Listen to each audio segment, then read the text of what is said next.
মুআজ্জাজ মুহতারাম সম্মানিত মুসল্লি ভাইরা, আল্লাহ তাআলার লাখ কোটি শুকরিয়া জ্ঞাপন করছি যে মহান মনিব অত্যন্ত মেহেরবানি করে আমাদেরকে সময় মতো যথাসময়ে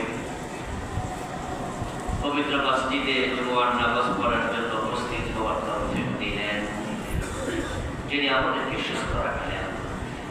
আমরা শুরুতে তাকে কৃতজ্ঞতা জানাই, শুকরিয়া জানাই, কালিমাতুশ শুকর করি আলহামদুলিল্লাহ। দরুদ ও সালাম প্রিয় নবী, বিশ্ব নবী সাইয়্যিদুল মুরসালিন, ইমামুনা কুদওয়াতুনা হাবিবুনা উসওয়াতুনা সানাতুনা হাবিবু কুলুবিনা মুহাম্মাদুর রাসূলুল্লাহ সাল্লাল্লাহু আলাইহি ওয়াসাল্লামের প্রতি সাহাবায়ে কেরাম ও শুহাদায়ে কেরামের আলা মিল্লিয়িন আল্লাহ তাআলার কাছে কামনা করছি, আমিন। সম্মানিত দিনী ভাইরা, আমরা পবিত্র কোরআনের ছোট ছোট সূরাগুলোর তাফসীর করছিলাম। গত জুমায় আমরা আলোচনা করেছিলাম সূরা কুরাইশ নিয়ে। তারই ধারাবাহিকতা আজকের পরের সূরা সূরাতুল মাউন। আমরা এই সূরা নিয়ে আলোচনা করব ইনশাআল্লাহ। কোরআন মাজিদের আলোচ্য বিষয় হলো মানুষ। কোরআন মাজিদের মূল প্রতিপাদ্যই হলো মানুষ। কিসে মানুষের কল্যাণ, কিসে মানুষের অকল্যাণ, মানুষের কি করা উচিত, কি করা উচিত নয়, আল্লাহ তাআলা মূলত কোরআন মাজিদে এই মেসেজটাই দিয়েছেন। এখন যাহা করণীয় এবং যাহা বর্জনীয়, যদি আমরা সেই আলোকে জীবন চালাই তাহলে জান্নাত, আর সেটার ভায়োলেশন করলে জাহান্নাম। তাই কোরআনে জান্নাত জাহান্নামের আলোচনা এসেছে। অতীতের ইতিহাস। আল্লাহ তাআলা ইতিহাস থেকে আমাদেরকে শিক্ষা নিতে বলেন, ফাতাবিলু ইয়া উলিল আলবাব ইয়া উলিল আবসার। বিভিন্ন ইতিহাস কাহিনী বর্ণনা করে আল্লাহ বলে, এই মেধাবীরা, এই চক্ষুষ্মান ব্যক্তিরা, ফাতাবিলু, তোমরা এখান থেকে ইবরত গ্রহণ করো, শিক্ষা গ্রহণ করো। দেখেন, তাহলে কোরআনের আলোচ্য বিষয়টাই হচ্ছে আমরা কিভাবে ভালো মানুষ হতে পারি। তো সূরা মাউন এই ধারাবাহিকতাতেই আল্লাহ তাআলা অবতীর্ণ করেছে। এই সূরাতে মানুষের ৬টি বদ অভ্যাস আল্লাহ তাআলা তুলে ধরেছেন। ৬টি পরিত্যক্ত অগ্রহণযোগ্য বৈশিষ্ট্য সূরা মাউনে এসেছে। এই বৈশিষ্ট্যগুলো, এগুলো আমাদের ভিতরে থাকা উচিত নয়, এবং এই বৈশিষ্ট্যগুলো পরিত্যাগ আমরা যেন করি, এই জন্য আল্লাহ তাআলা এই সূরা নাযিল করলেন। এবং আল্লাহ তাআলা শুরুতে নবীজি সাল্লাল্লাহু আলাইহি ওয়াসাল্লামকে দৃষ্টি আকর্ষণ করেছেন। আর আপনি কি দেখেছেন, যখন কোথাও কোনো কাজ ঘটে আর সে কাজটি অযাচিত হয়, অবাঞ্ছিত হয়, অপ্রত্যাশিত হয়, তখন উপস্থিত মানুষকে আমরা বলি, দেখেন তো সে কি করতেছে। কেউ প্রিয়জন আপনজন থাকলে আমরা তাদেরকে দেখাই। বাচ্চা যদি এমন কোনো কাজ করে যে কাজ পরিবারের কেউ পছন্দ করছি না আমরা, তখন বাচ্চার বাবা বাচ্চার মাকে বলে, এই দেখছো বলা কি করে, সেই শব্দ দিয়ে দৃষ্টি আকর্ষণ করা। তো আল্লাহ তাআলা শুরু করলেন এই খারাপ গুণাবলীগুলো বর্ণনা আরামাইতা শব্দ দিয়ে। এরা আপনি কি দেখছেন তারা কি করতেছে। নবীজিকে আল্লাহ তাআলা দৃষ্টি আকর্ষণ করছে। আর আমরা এটাও জানি যে কোরআন শুধু নবীজির উপরে অবতীর্ণ হওয়ার মানে নয় যে এটা উনার কিতাব, বরং এটা হচ্ছে হুদাল লিল মুত্তাকিন, এটা হুদাল লিন নাস।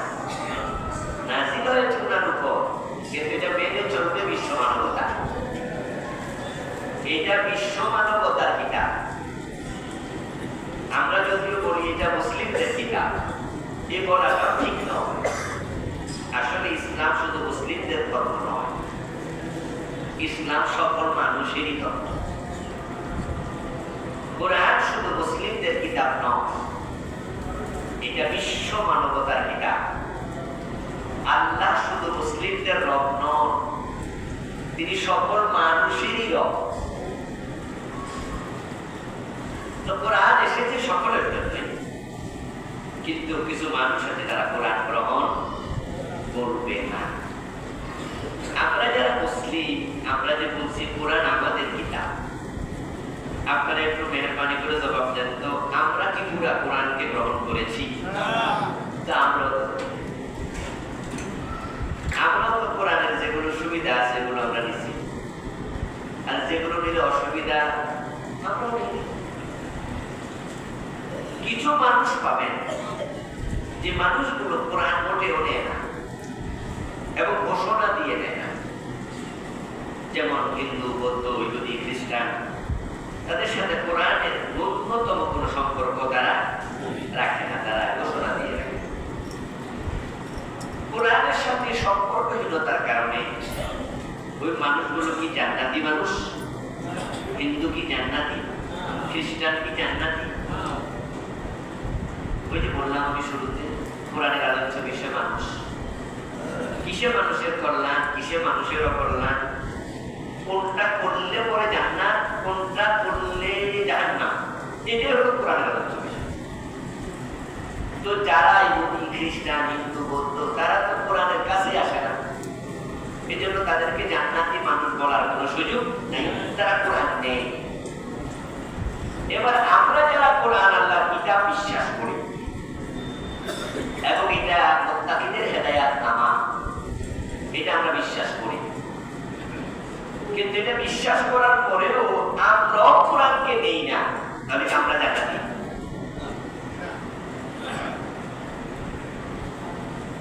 সূরা মুমিনুনের মাঝে আল্লাহ তাআলা এজন্য বলছেন, ও নবী আপনি কি লক্ষ্য করে দেখেছেন যে মানুষগুলোর দিকে যাদের এই চরিত্র আছে,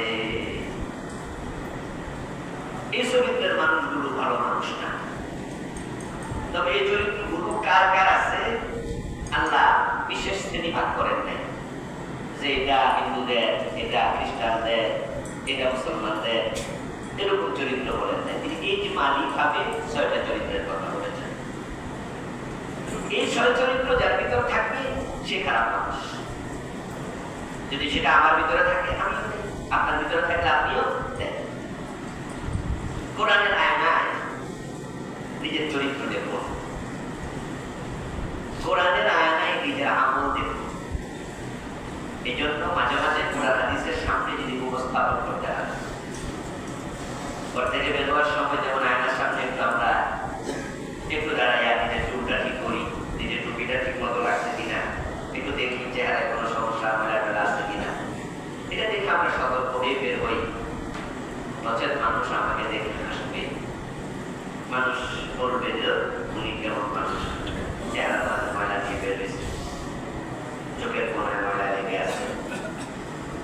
আপনি চান না মানুষ আপনাকে দেখে মন্তব্য করুন, এটা আপনি আয়নার সামনে যান। আপনি যে আমলের উপরে আছেন এইটা নিয়ে আপনি যদি আল্লাহর কাছে যান, তাহলে আল্লাহ নেগেটিভ মন্তব্য করবে না, এই তুমি কি নিয়ে আসি।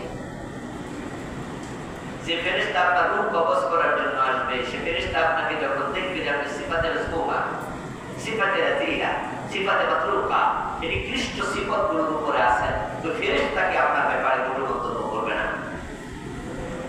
এটা কিছু মানুষের রূহ যখন ফেরেশতা সংগ্রহ করবে, কবজ করবে, তখন তার রূহটাকে ধূর ধূর করে তাড়িয়ে দেবে। জাহান্নামের একটি নিকৃষ্ট কাপড়ের ভিতরে ঢুকাবে, এটাকে সালার কাপড়ের সাথে রাসূল তুলনা দিয়েছেন। সালার কাপড়, সালার বস্তা, ওই সালার বস্তা একবারে কম দামি, পচা, দুর্গন্ধময় একটি বস্তার ভিতরে ঢুকাইয়া এক ফেরেশতার হাতে ফুটবলের মতো ছুঁড়ে মারে। খেলার মাঠে ফুটবল পাওয়ার পরে প্লেয়াররা যেমন এটা কাছে রাখে না, শুধু লাইন দেখতে থাকে, ঠিক কিছু মানুষের রূহকে কবজ করার পরে ফেরেশতারা তার রূহের সাথে এরকম আচরণ করবে। আপনি ব্রাশ করেন নাই, আপনার মুখে দুর্গন্ধ, আরেকজনের সাথে কথা বলবেন, সে তো নাক ছিটকাবে। আপনার চরিত্র খারাপ, আপনি ভালো মানুষ না, আপনার রূহের সাথে ফেরেশতা ভালো আচরণ কেন করবে? সূরা মাউনের মধ্যে খারাপ আচরণগুলো আমরা পরিত্যাগ করবো, বলুন ইনশাআল্লাহ। এজন্য শুনবেন। আর যেগুলো কোরআন মাজিদের বহুল গঠিত আয়াতের অংশ, আমরা নামাজের মাঝে এগুলো পড়ি। যে সূরা আলোচিত আজকে হবে ইনশাআল্লাহ, এই সূরা মুখস্থ জানা নাই এমন লোক কিন্তু এখানে 10% নেই। আরাইতাল্লাযী ইয়াকাযযিবু বিদ্দীন সূরা আমরা সকলে পারি না? সবাই মুখস্থ করে। এই জন্য নজর দেবেন শব্দের অর্থের দিকে, নজর দেবেন তার আমলের দিকে, এর সাথে নিজেকে মিলাবেন। যদি দেখেন যে এই খারাপ বৈশিষ্ট্য থেকে কোনোটা আমার আপনার কারো ভিতরে আছে, তাহলে আমরা আজকে সিদ্ধান্ত নেব যে বৈশিষ্ট্য আমাদের ভিতরে আমরা থাকতে দেব না। এ না দেয়ার নামই তাওবা। এটার নাম কি? তাওবা। তাওবা মানে ফিরে আসা। আপনি যে খারাপ বৈশিষ্ট্য বাদ দিয়া ভালোর দিকে ফিরে আসলেন, ফিরে আসার নাম তাওবা। শুধুমাত্র আতুবিল্লাহি আস্তাগফিরুল্লাহ এগুলোর নাম তাওবা নয়। আল্লাহ বসারাইতাল্লাযী ইউকাযযিবু বিদ্দীন, হে প্রিয় নবী আপনি কি লক্ষ্য করেন নাই সে মানুষের দিকে যে মানুষটা আখিরাতই মানে না, সে অস্বীকার করছে ইয়াউমুদ্দিনকে। সূরা ফাতিহার মাঝে আছে মালিকি ইয়াউমিদ্দিন। ইয়াউমুদ্দিন মানে হচ্ছে কিয়ামত দিবস, আখিরাত। তাহলে বোঝা যায় সমাজে আখিরাত বিশ্বাস করে না কিছু মানুষও আছে। যে মানুষগুলো আখিরাত মানে না, তাদের কাছে দুনিয়াই সব। এজন্য ওরা দুনিয়ামুখী হয়ে যায়। আখিরাত বিশ্বাস করে না এমন লোক রাসূলুল্লাহ জামানাতেও ছিল। নবী সাল্লাল্লাহু আলাইহি ওয়াসাল্লাম তিনি আখিরাতের কথা মক্কায় যখন প্রচার করছিলেন, বলছিলেন, একদিন ওনার সামনে এক ব্যক্তি আসলো। আসার সময় সে কবরস্থান থেকে একটি পুরাতন মানুষের নৌকা মাথার খুলি নিয়ে আসলো। খুলি এনে নবীজির সামনে বলছে, তুমি তো বলছো যে এগুলোকে আল্লাহ আবার জীবিত করবে। নবীজি বলেন জি। তখন সে ওই খুলিটার একটা অংশ একটা পাথরের উপর রেখে আর একটা পাথর দিয়ে জোরে সেটাকে চূর্ণ বিচূর্ণ লাগাতো। চূর্ণ বিচূর্ণ হওয়ার পর সে ফু দিল। ফু দেয়াতে এগুলো সরে গেল, বাতাসের সাথে মিশে গেল। এবার সে বলতেছে, দেখো এটা তো খুঁজে পাইবা না এখন। তো তুমি বলো এগুলো আবার আল্লাহ জীবিত করবে, এটাকে কথা হইল। তার এই উদাহরণ দেখার পর আল্লাহ তাআলা কুরআন মাজিদের আয়াত নাযিল করেছে সূরা ইয়াসিন। وَضَرَبَ لَنَا مَثَلًا وَنَسِيَ خَلْقَهُ। ওই ব্যক্তি উদাহরণ দেয় আপনার সামনে এসে মাথার খুলিকে চূর্ণ বিচূর্ণ করে বোঝাতে চায় আখিরাত নাই। وَنَسِيَ خَلْقَهُ, অথচ তাকে কিভাবে আল্লাহ বানাইছে সে নিজের তাই ভুলে গেছে। সে বলতেছে এই জাহান্নামী আমি চূর্ণ বিচূর্ণ করে ফেললাম, এগুলোকে কে আবার পুনর্জীবন দেবে সে আপনাকে প্রশ্ন করতে চায়। অথচ পোকা ভুলে গেল এ হাতটি তো আছে এই জন্য চূর্ণ বিচূর্ণ, আমি তার থেকে কেমনে তাকে আবার বানাবো সে বোঝে না। কিন্তু তাকে যখন শুরুতে বানাইছি তখন তো সে কিছু ছিলই না।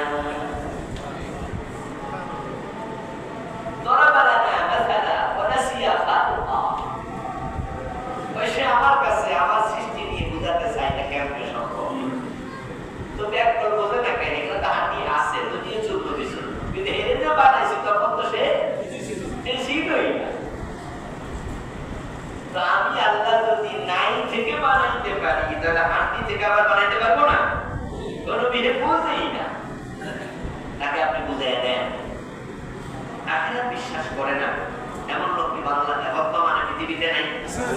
বাংলাদেশে 2-4 জন, যেমন তাসলিমা নাসরিন, সে বলে বারবার বলে এগুলো নাই, আখেরাত কিছু নাই। এবং পৃথিবীতে নাস্তিকের সংখ্যা দিন দিন বাড়ছে। মানুষ যখন অতি দুনিয়ামুখী হয় তখন তার থেকে আখেরাতের জ্ঞান কমে যায়।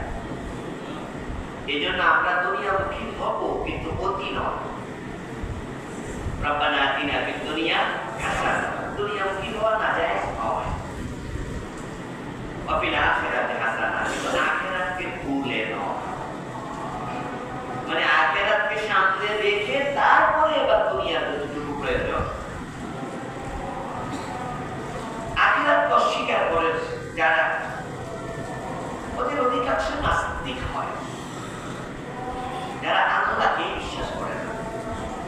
তো যারা আল্লাহকে বিশ্বাস করবে না তারা আখিরাতকে আর বিশ্বাস করবে কেমনে?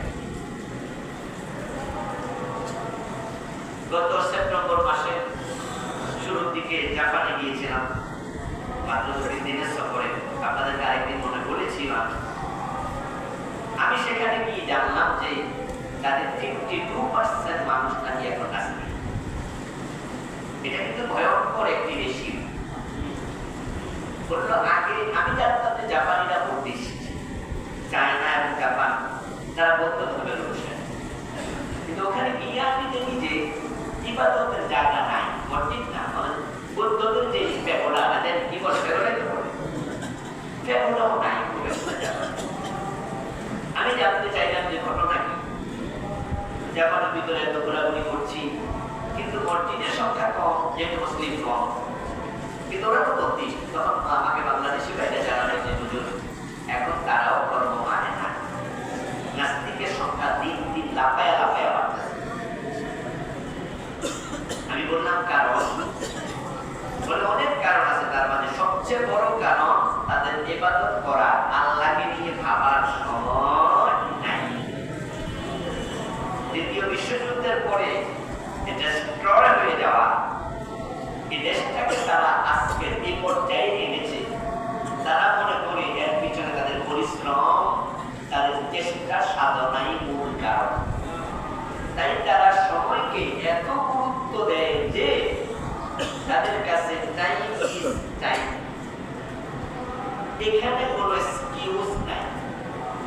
এজন্য কোনো ব্যক্তি যদি 10টার অফিসে 10টার 1 মিনিট করে যায়, তারা হাফ আওয়ার 30 মিনিটের বেতন কাটে।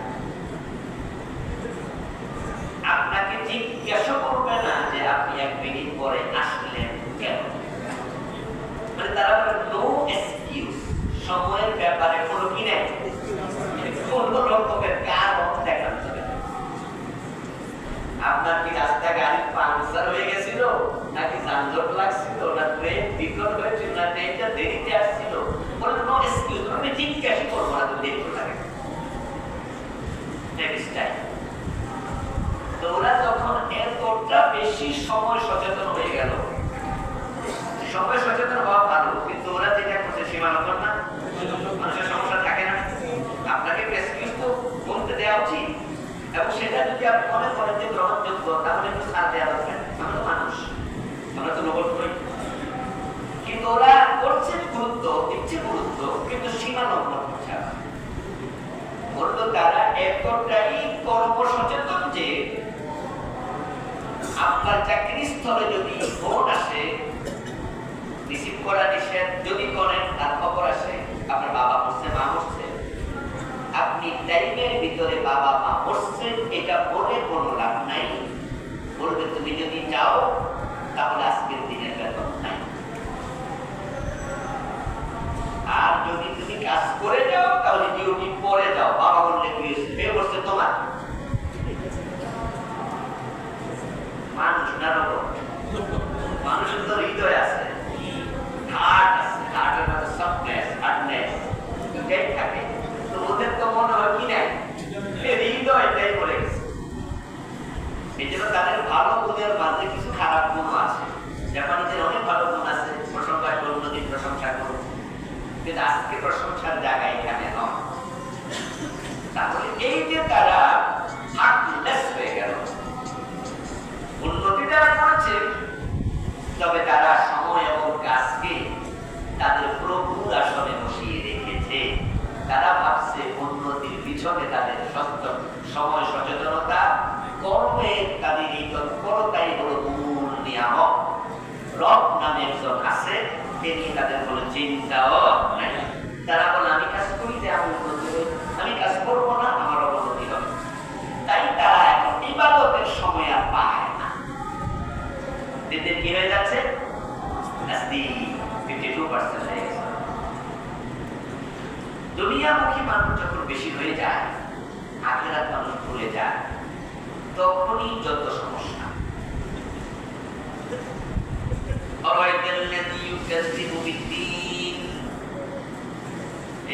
আপনি কি লক্ষ্য করেন নাই ওই ব্যক্তির দিকে যে আখিরাতই মানে না, আখিরাতই মানে না, ক্ষতির দিক অনেক। আপনি যে দুনিয়ামুখী হচ্ছেন, সাবধান কিন্তু আমরা প্রত্যেকে সাবধান। অতি দুনিয়ামুখী হয়ে ক্ষতিটা আপনারই হবে। যেমন জাপানিজদের ক্ষতি হয়ে গেছে। কি ক্ষতি হয়েছে না? ক্ষতি হয়েছে তারা এখন বিয়ে করতে চায় না, কারণ বউকে সময় দিতে হবে। ওই যে সময়কে প্রভু বানিয়েছে, তারা এখন বিয়ে শাদী করলে সন্তান দিতে চায় না, দায়িত্ব বেড়ে যাবে। এই জন্য ওদের জনসংখ্যা বাড়ছে না, খুব ধীরে ধীরে ধীরে ধীরে বাড়ছে। মাত্র 12 কোটি 12.5 কোটি মানুষ, বাংলাদেশ থেকে কয়েক গুণ বড় রাষ্ট্র। ওদের সন্তানদের কাজ করতে পারে, কিন্তু ওরা সন্তানকে সময় দেবে কম। আর যেটা আরো জঘন্য ক্ষতি, তাদের ভিতরে মানবিকতা হারিয়ে যাচ্ছে। তারা যে মানুষ, এই বোধটুকুই তাদের ভিতরে ধীরে ধীরে কমতে কমতে শেষ হয়ে যাচ্ছে। অথচ সেই বাড়ির জন্য, গাড়ির জন্য, টাকার জন্য আপনি এত কিছু করলেন, যদি আপনার বিপদে আরেকজনকে না পান, তার বিপদে আপনি গিয়ে না যান, যদি আপনি মানুষের মতো আরেক মানুষকে ভালো না বাসতে পারেন, তাহলে আপনার এই টাকা পয়সার দরকার সে তো কম টাকাই ভালো। মানবিকতা যদি লাগিয়ে যান তো থাকবে কি আপনি? এই জন্য যারা নাস্তিক হয় তারা মানুষ হয়ে যায়। তারা নিজের স্বার্থ ছাড়া কিচ্ছু বোঝে না। আর তার বিপরীতে যারা মুমিন হয়, তারা জানে কুনতুম খায়রা উম্মাতিন উখরিজাত লিন-নাস, তোমাকে আমি সৃষ্টির সেরা বানাইছি, তুমি মানুষের উপকার করো, তুমি মানুষের জন্য নিজেকে বিলিয়ে দাও। আর যারা মুমিন হয় তাদের অন্তর হয় সবচেয়ে নরম, তারা মানুষের প্রতি দয়াদ্র হয়। আর এই মানুষগুলো আল্লাহর রহমত প্রাপ্ত হয়। আর যে মানুষ অন্যের প্রতি দয়া দেখায় না, লা ইয়ারহামুল্লাহ মান লা ইয়ারহামিন নাস, যে মানুষের প্রতি দয়া দেখায় না, আল্লাহ তার প্রতি দয়া দেখান না। খুব জটিল, খুব জটিল।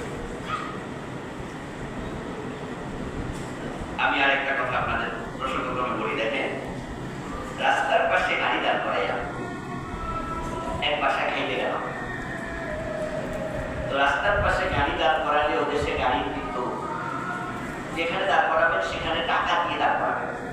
রাস্তার পাশাপাশি সাইনবোর্ড থাকে, এখানে কত টাকা, কত মিনিট দাঁড়ানো যাবে কিনা, সানডে থেকে ফ্রাইডে পর্যন্ত এতটা দাঁড়াইতে পারবেন, আবার কোন সময় দাঁড়াইতে পারবেন না। পাশে সুন্দর করে করে ছোট ছোট সাইনবোর্ডে লেখা থাকে।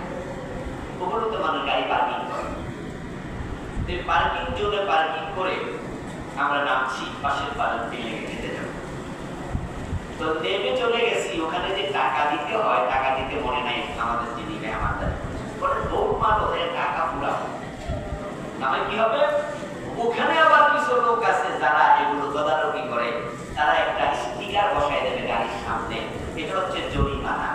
আপনাকে জরিমানা করলে স্টিকার দেখে আপনি বুঝবেন, আর আপনার মোবাইলে তো জরিমানার টাকাটা চলে যাবে।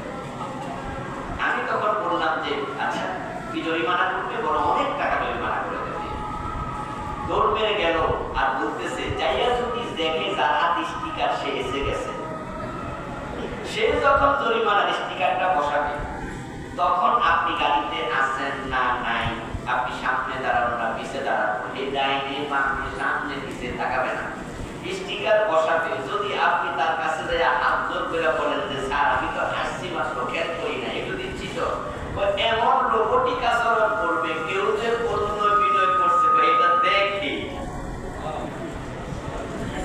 ওই যে বললাম মানবিকতা হারিয়ে যায়।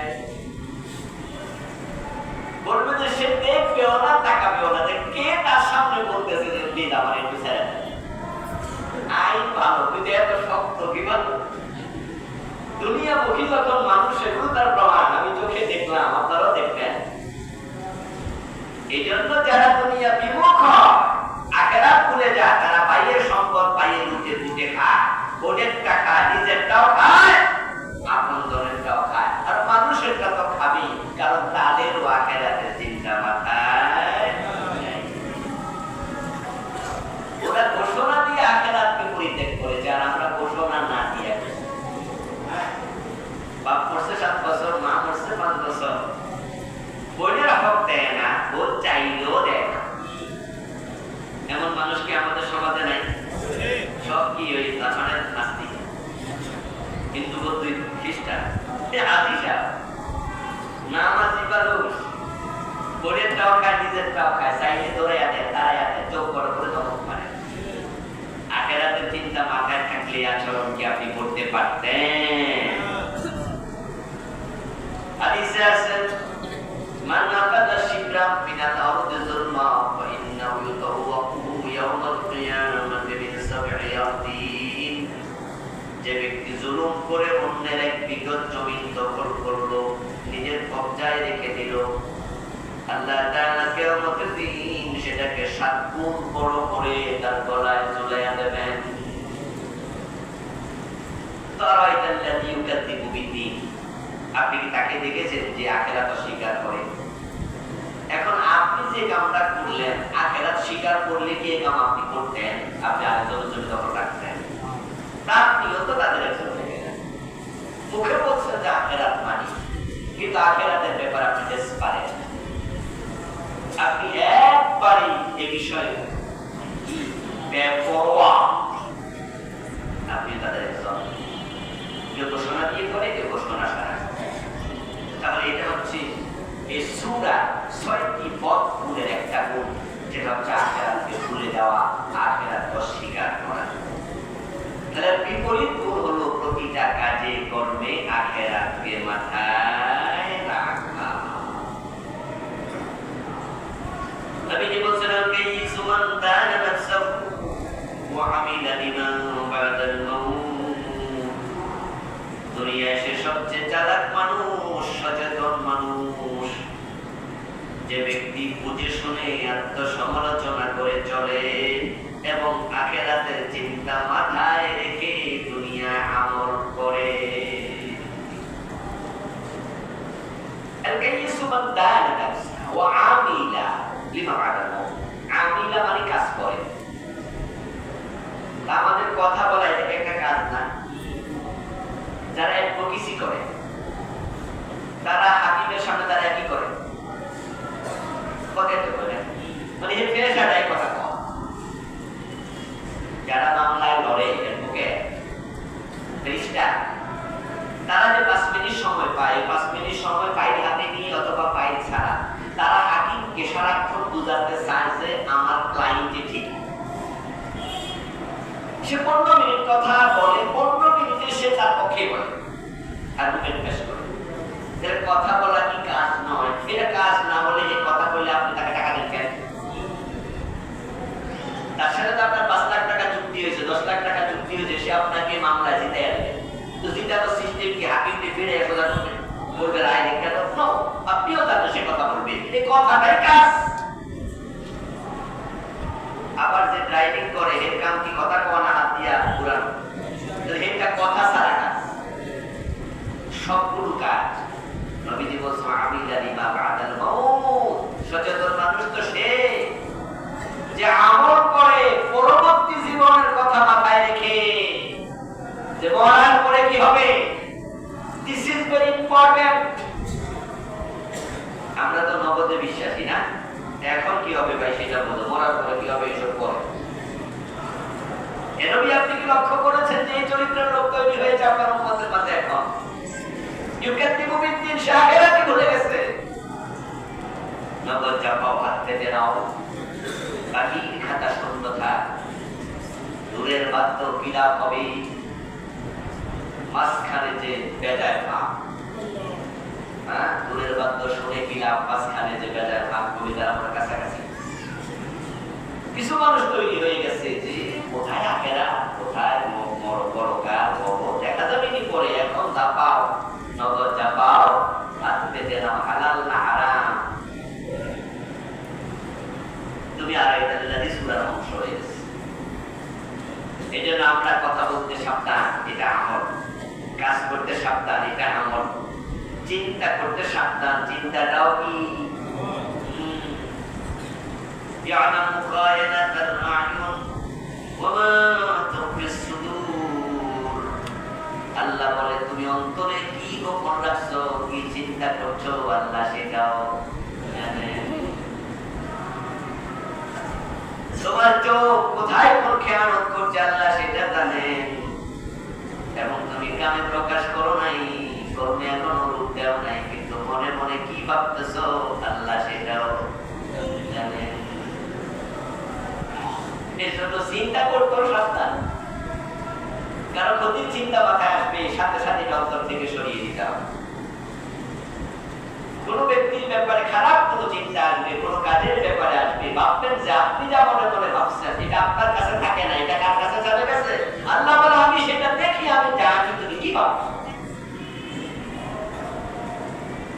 আমরা ফেরেশতা নই, আমাদের ভিতরে মানবিক দুর্বলতা থাকবে, লোভ আছে তো তাই টাকার প্রতি লোভ থাকবে, চোখের মাঝে আকর্ষণ আছে তো তাই বড় সুন্দরী নারীর প্রতি চোখ জাগে, অন্তরের মাঝে ঘৃণা আছে, ক্রোধ আছে, লোভ আছে, হিংসা আছে।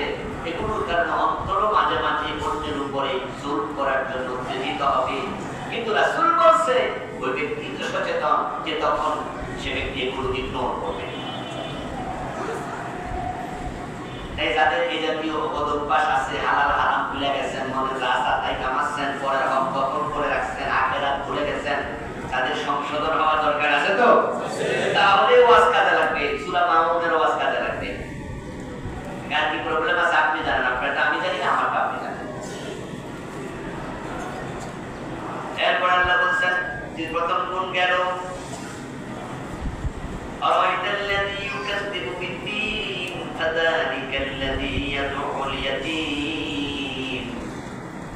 দ্বিতীয় খারাপ গুণ হলো ইয়াতীমের সাথে বিহেভ করবে, ইয়াতীমের সাথে মিসবিহেভ করবে, গলা ধাক্কা দেবে, ঘর থেকে বের করে দেবে, তাদেরকে মূল্যায়ন করবে না, ঠকাবে। ইয়াতীম যাদের বাড়িতে আছে তারা বেশি সাবধান থাকবেন, যাদের অধীনে ইয়াতীম আছে। আর কি ভাই পড়ে গেছে, এখন ভাইয়ের ছোট ছোট বাচ্চাগুলো বেঁচে আছে, পরিবারটা আছে, এখন দেখবে কে, তাই আপনি দেখছেন। ওই ইয়াতীম যার সংসারে আছে সে খুব সতর্ক থাকবেন। অন্যের মাল খাওয়া হারাম, ইয়াতীমের মাল খাওয়া জাহান্নামের আগুন খাওয়া সমান। এটা শুধু হারাম না, ইয়াতীম হচ্ছে যার ছোট কালে কাবলাল বুলুগ মাতা ওয়ালিদু কাবলাল বুলুগ, যার বুলুগিয়তের আগে, বালেগ হওয়ার আগে বাবা মরে গেছে, তাকে ইয়াতীম বলে। বালেগ হয়ে যাওয়ার পরে ইয়াতীম শব্দটা আর থাকবে না। নবীজি সংজ্ঞা দিয়েছেন, নবীজির মুখের কথা এটা, যে বাবা মারা গেছে তার বুলুগিয়তের আগে, এরপরে আর ইয়াতীম শব্দ চলবে না। আল্লাহ তাআলা কোরআন কারীমে সূরা নিসাতে ইয়াতীমকে নিয়ে লম্বা আলোচনা করেছেন একবারে শুরুর দিকে। সেখানে আল্লাহ বলছে তাদেরকে তোমরা পরীক্ষা করো যতক্ষণ পর্যন্ত তাদের বুঝ আসছে, যদি দেখো যে হ্যাঁ বুঝ আসছে, বুলুগিয়ত আসছে, তখন তাদের সম্পদ তোমাদের অধীনে আর রাখা যাবে না, তার কাছে হস্তান্তর করে দাও। এবং ইয়াতীমের মালের ধারে কাছে যাবে না। ইন্নামা ইয়াকুলুনা ফি বুতুনিহিম নারা ওয়া সায়াসলাউনা সাঈরা। যারা ইয়াতীমের মাল খায় সে যেন তার পেটের ভিতরে আগুন ঢোকায়। এটা মাল না, ইয়াতীমের সম্পদ না, এটা আগুন।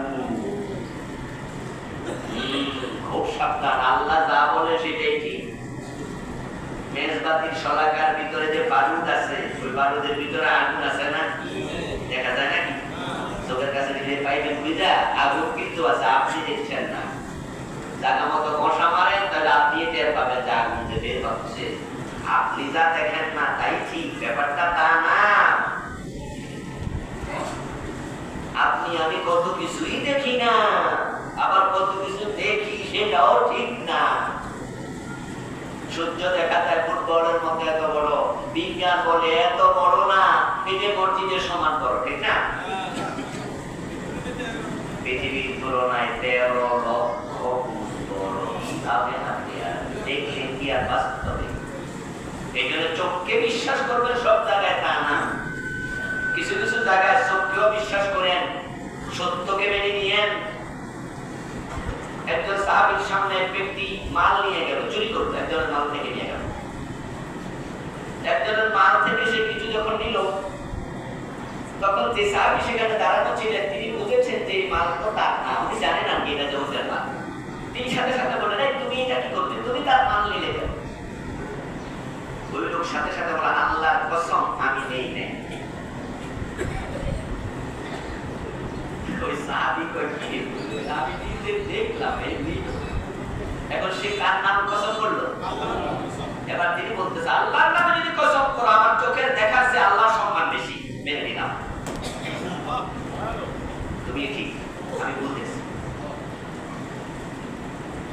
কিছু কিছু সময় আছে, কিছু কিছু বিষয় আছে যেখানে নিজের চোখকে অবিশ্বাস করা উচিত, নিজের এলেমকে বিশ্বাস করা উচিত। কারণ আমাদের এলেমে ভুল আছে, আমাদের জানাতে ভুল আছে, আমাদের দেখার মাঝেও ভুল আছে। ইয়াতীমের মাল মানে আগুন, যদি তুমি খাও এটা আগুন, এটা মাল না, সম্পদ না।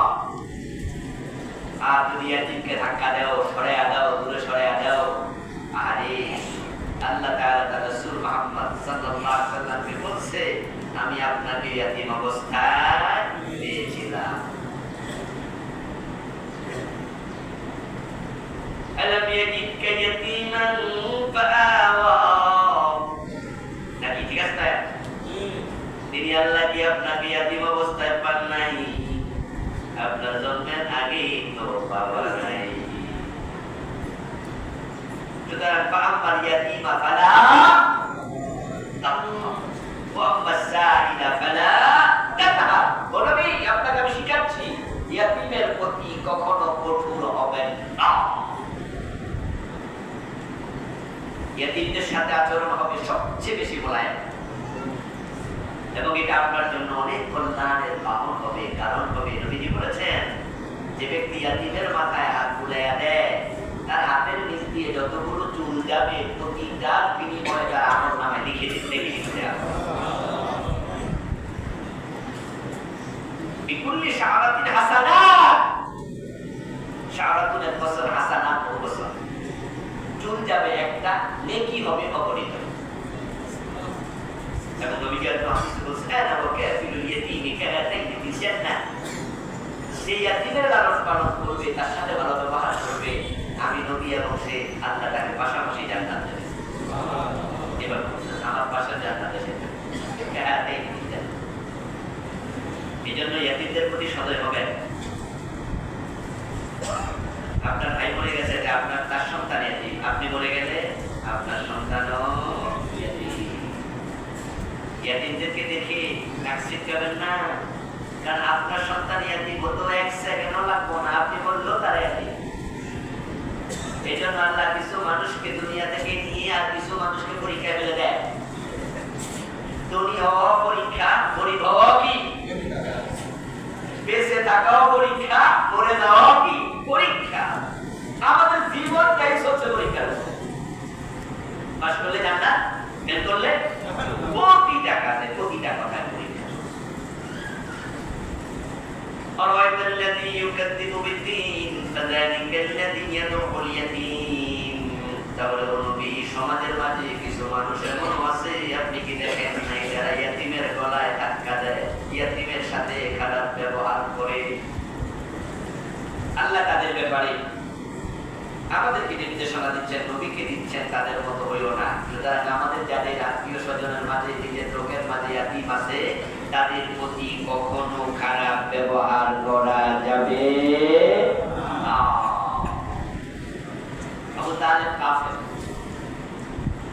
তিনি কুফরি অবস্থায় মারা গিয়েছেন, সহিহ মুসলিমের হাদিস। কিন্তু ওনার শাস্তি হবে জাহান্নামে সবচেয়ে কম। কাফের হওয়ার পরেও ওনাকে জাহান্নামের পোশাক পরানো হবে না। আবু তালেবের মাথার মাঝে জাহান্নামের হেলমেট দেয়া হবে না।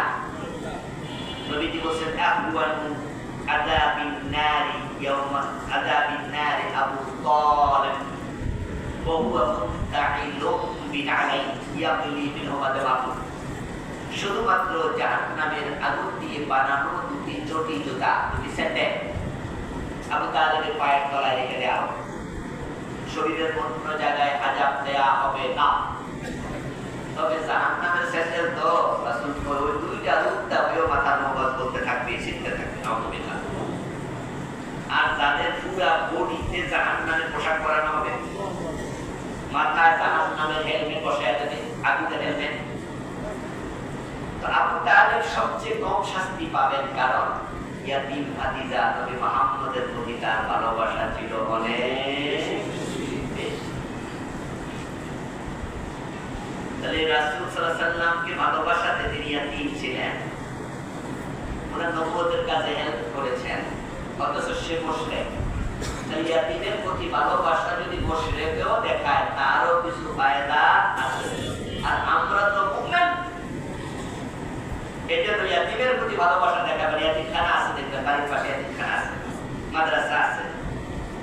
শুধু মাদ্রাসায় ইয়াতীমখানা হবে কেন? ইয়াতীমখানা কি স্কুলে হওয়া উচিত নয়? বাংলাদেশে কোন স্কুলে ইয়াতীমখানা খুলছে দেখছেন? নি হবে না। কোন 1000 স্কুল খুলছে একা হবে না। এটা আপনাদের এখানেও তো স্কুলের অভাব নেই, কিন্তু স্কুলে গেলে লেখা আছে এখানে ইয়াতীমখানা। স্কুল আলাদা এখন লোকেন এর মাদ্রাসা তো আপনারা নফরত করেন। মাদ্রাসা মানে কি? হুজুর হুজুর গরিব গোড়াগান। আর এই গরিব পুরা জান্নাতে চলে যাবে কারণ তারা ইয়াতীমখানা করে। মাদ্রাসাওয়ালারা আলেম ওলামারা ভালো মানুষ কিনে বিচারেন। আপনার স্কুলে আপনার কলেজে ইয়াতীমখানা কেন নাই? এমন কিছু ইয়াতীম মাদ্রাসা পড়ে শুধু বাপ না মাও নাই। আমার মাদ্রাসা আমি যেখানে পড়াই পাটুগেটে মদিনাতুল কামিল মাদ্রাসার মুহাদ্দিস আমি, আমাদের মাদ্রাসা ইয়াতীম আছে 150 উপরে অরিজিনাল। মাও নাই, বাপও নাই। ফুলাপানগুলো দেখি ঈদের সময় ছুটি হয়, এগুলো যায় না। 20-50টা 100টা থেকে যায়। তাহলে যাস না কেন? যাওয়া যাবো কত শিশু ইয়াতীম হোমওয়ার্ক এনে দিয়ে গেছে, বিয়াতে গেছে গেছে আর দুনিয়া চলে। ওই মাদ্রাসাওয়ালারা এগুলো করে, আলহামদুলিল্লাহ ওদের পিছনে সময় দেয়। আপনার কাছে বিরক্ত মনে হয়, রাস্তা দ্বারা জিজ্ঞাসায় বলে যে আমার টিমখানার জন্য দেন, আপনার কাছে বিরক্ত লাগতে পারে, কিন্তু সে একটা ভালো কাজ করছে। তবে যদি আবার নিজে কিছু খাইয়া রায় তাহলে আবার বিপদ আছে, এবার আসবে, এটা আবার ঝামেলা আছে, সতর্ক হওয়া লাগবে। আপনাদের বাড়ির পরে যে এতিমখানাগুলো আছে, আপনি তো এতিমের মাথায় হাত বুলাইতে পান না। আলহামদুলিল্লাহ আপনার আত্মীয় স্বজনের কেউ এতিম নাই, কিন্তু এতিমের মাথায় হাত বুলাই দিতে সওয়াব হয়। এজন্য মাঝে মাঝে এতিমখানায় গিয়ে ওই বাচ্চাদেরকে নিয়ে একটু আদর্শ হাত দেওয়া দরকার আছে না? আপনি তো এলাকার নেতা, আপনি তো এলাকার লিডার, এজন্য আপনারা মাঝে মাঝে এতিমখানায় যাবেন, বাচ্চাদেরকে ডাকবেন, এই হুজুর আপনাদের অরিজিনাল এতিম, আবার নামের আগে এতিম, বাস্তবে এতিম না, এমনও ডুপ্লিকেট এতিমও আছে। খুঁজে নেবে যদি বাস্তবের কার বাপ নাই, কিন্তু তাকে ঈদের সময় 10 সেট কাপড় দিয়ে দেবেন, যদি আমার 10 সেট কাপড় 10 টাকা দিয়ে দেন।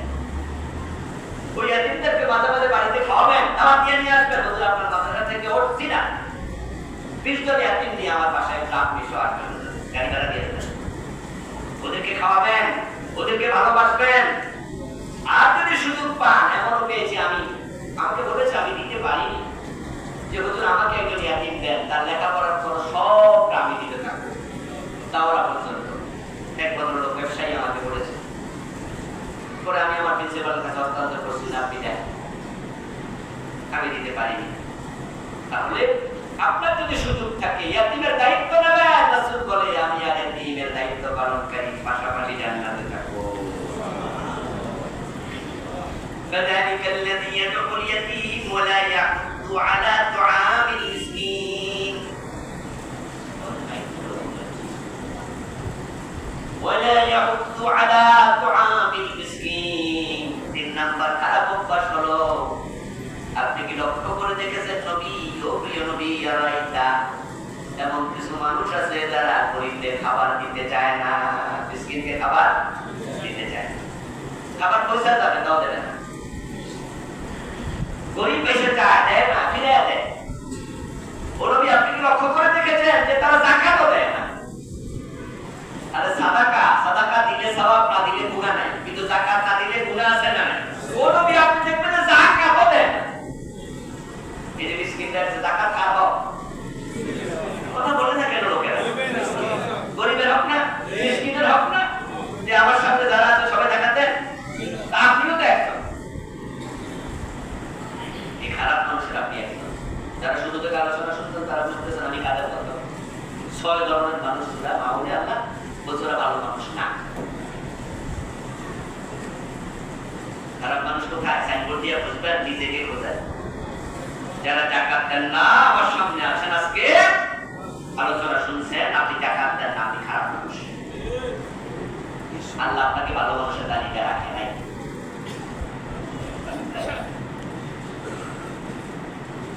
আল্লাহ বলছে দেখেন, তারা মিসকিনকে দেয় না, খাবার দেয় না, মিসকিনকে সাহায্য করে না, এই মানুষগুলো ভালো না। জাহান্নামে যখন জাহান্নামীদেরকে ফেরেশতারা টেনে হেঁচড়ে ওয়াসিকাল্লাযীনা কাফারু ইলা জাহান্নামা যুমারা, জাহান্নামের দিকে ধাক্কায়া ফিরাইয়া পিছন দিকে ফেলিয়া দেবে, যেতে চাইবে না তো।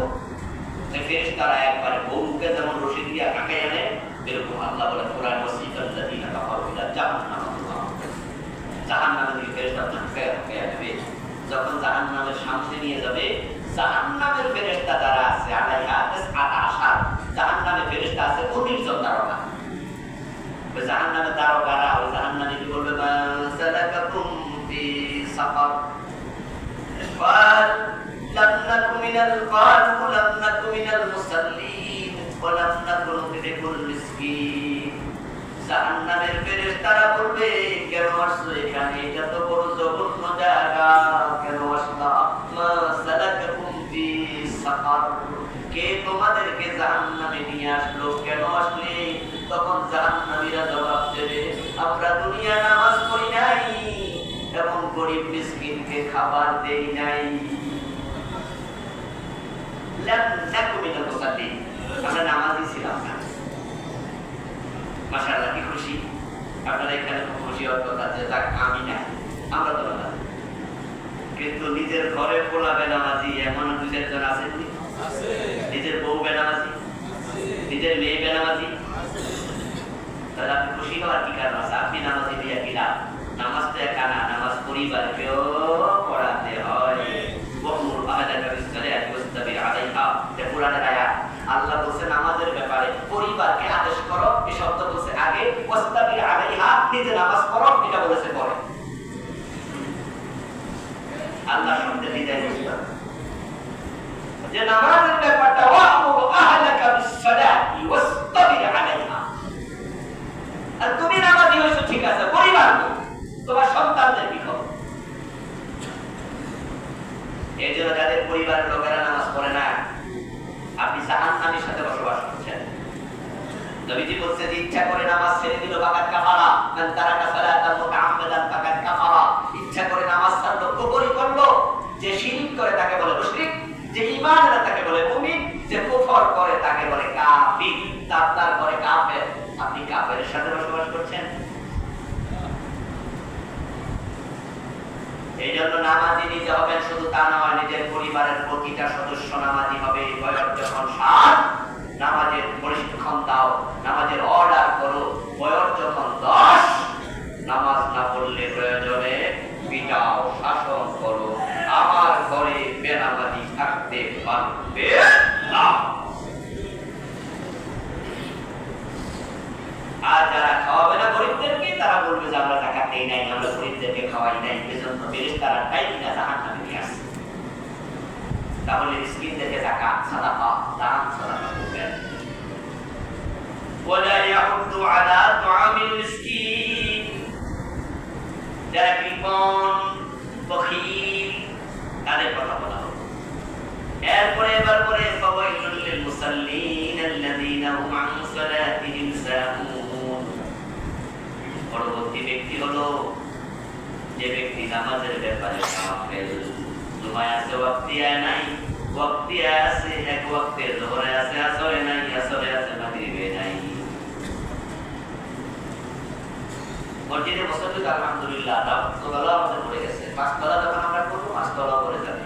জুমার দিন মুসল্লির অভাব নাই, কিন্তু ওয়াক্তিয়া নামাজে এক হাজার দেড় হাজার। ফজরের নামাজে তো অনেক মসজিদে আধা কাটা খুবটা খবর লোকজন নামাজের ব্যাপারে। এই জন্য আল্লাহ বলছে ফাওয়াইলুন, তোমাদের জন্য ওয়াইল। কিসের মুসল্লি তুমি?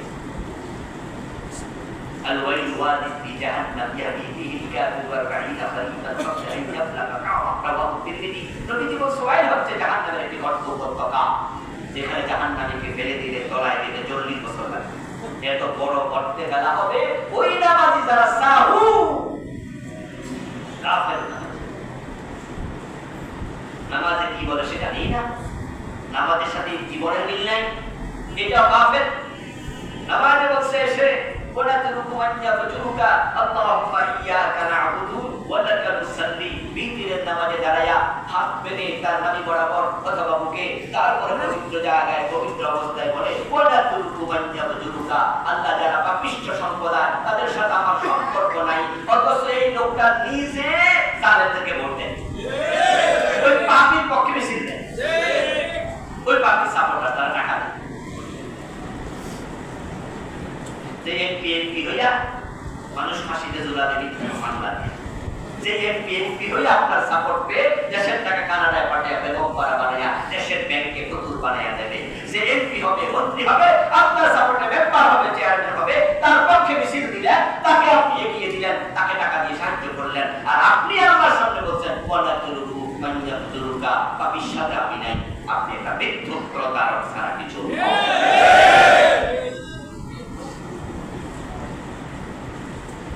আল্লাহর সামনে দাঁড়িয়ে বিছানা করতে বসছিলেন না, আপনি নামাজ পড়বেন তো নামাজ পড়লে আপনি দোয়া করেন, এই দোয়াটা কাটিয়ে পড়েন। আপনার কেউ লাঠি দিয়া মাথার মাঝে ধরে বসে যে এই দোয়া কোন পড়, আমি মাথাটা আপনি বিছানা কথা বলবেন আল্লাহর সামনে দাঁড়িয়ে। কেউ তো আপনার মাথা বাড়ি দেয়, আপনি নামাজ না পড়েন, বাইরে থাকেন, আপনি না মসজিদের বাইরে আপনার নিজে নামাজ পড়তে বসে কেন, কেউ তো আপনার মারবে না, না বললে কিন্তু মিথ্যা কর কেন।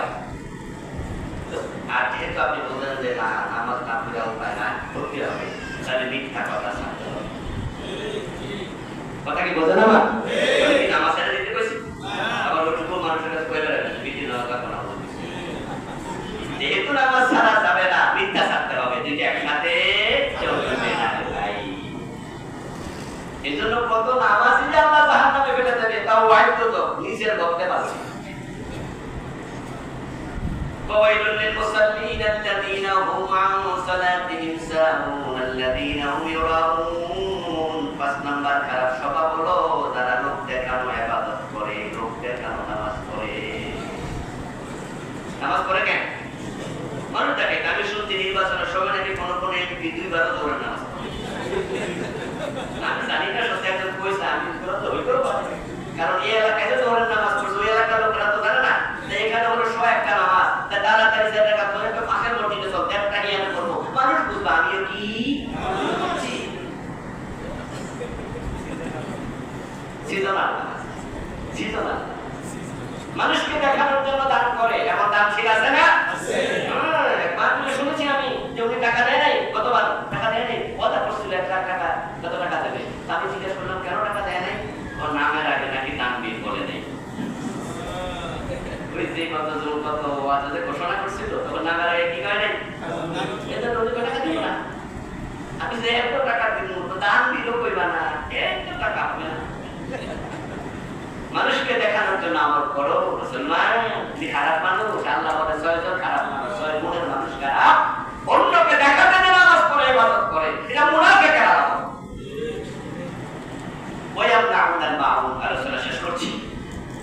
শেষটা হচ্ছে যারা মানুষকে একবার ছোট্টখাট্ট জিনিস, মাউন মানে হচ্ছে বালতি, মাউন মানে একটা আন্তা, কন্তা, দাঁত, মুড়া, একটা প্লেট, একটা চামচ, এই সামান্য জিনিস পাশের ফ্ল্যাটের ভাবি আসছে আপনার ওয়াইফের কাছে, এসে বলছে ভাবি একটু লবণ দেবেন, লবণটা আমাদের কেনা হয় নাই তো, আমরা বিকালে আবার দিয়ে দেবো।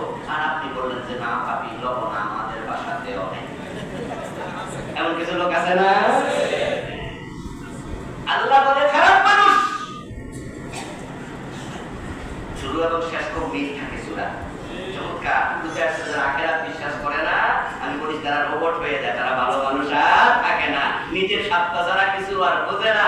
আয়াত শেষ হলো তো ছোট্ট খাটো জিনিসও দেয় না।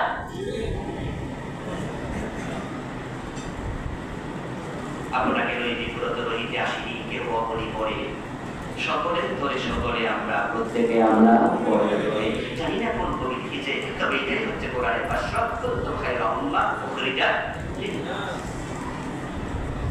আওলাদ দেবেন, মানুষের উপকার করবেন, চেয়েছিল দেন না, একটু বলে বারবার দিতে হয়। আরে বারবারে দেন না। আমি এমন একজন লোকের কথা শুনেছি, এগুলো জীবনের পাঠ থেকে শিক্ষা, যে পয়সাওয়ালা, ঘরে অভাব নাই, একদিন এসে দেখে তার মা পাশের ফ্ল্যাটে গেছে। আসার পরে মারে জিজ্ঞাসা করছে, মা তো ওখানে কেন গেছে, গল্পগুজব করতে গেছে? বলে না রে বউ, গেছি না, কিছু জিনিস হাওলাত আছে। তো ছেলে জিজ্ঞাসা করে, মা আমাদের আবার হাওলাত লাগবে কেন, ঘরে টাকা আছে না, দোকান থেকে কিনে আনতেন? বলতেছে না, ওই লোকেরা আমাদের বাসায় কখনো কিছু চাইতে আসে না। আমি ভাবলাম যে যদি আমি একটু কিছু আনি, প্রয়োজন নাই তারপরও আনি, বিকাল আবার দিয়ে দেবো, তাহলে হেও বিপদে পড়লে বুঝবে বাড়ি যেহেতু নেয় আমিও চাই, তাহলে আমারও হাওলাত দেয়া সুযোগ। কেউ চাইলে দেয় না, আর কেউ দেওয়ার জন্য কমতি খোঁজে। এই জন্য কেউ কিছু চাইলেও আল্লাহ বলছে দিল না, ছোট্ট জিনিসটাও দিল না, এটা ভালো মানুষ হতে পারে না। আল্লাহ তাআলা আমাদের সকলকে এই খারাপ গুণগুলো অর্জন করে তার বিপরীত ভালো গুণগুলো অর্জন করার তৌফিক দান করুন বলে আমিন।